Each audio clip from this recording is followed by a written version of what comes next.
নমস্কার বন্ধুরা, কেমন আছেন? আশা করি সবাই ভালো আছেন। আবার নিয়ে চলে এসেছি বনশ্রী রান্নাবাটি থেকে।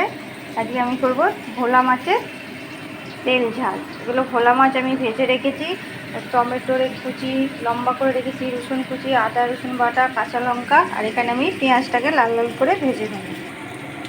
পেঁয়াজটা ভাজা হয়ে গেছে, এবার রসুন কুচিগুলো একটু লাল করে ভেজে নেবো। এবার আমি রসুন আদা বাটাটা টমেটো কুচিগুলো দিয়ে দিলাম, দিয়ে নেড়ে ভাজা। কাঁচা লঙ্কা চারটে দিয়ে দিলাম।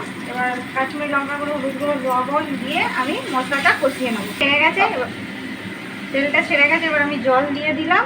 দিয়ে এবার একটু ফুটে উঠলেই মাছগুলো ঢেলে দিয়ে ঢাকা দিয়ে কিছুক্ষণ ফুটিয়ে নেবো। ফুটে উঠেছে, এবার আমি মাছগুলো দিয়ে দেবো একটা করে। আর এই মাছ বেশি সেদ্ধ করতে লাগে না, একটা ফুট উঠলে মাছগুলো আমি ঢেলে নেবো। মাছের তেল ঝাল রেডি। কেমন হয়েছে অবশ্যই বলবেন।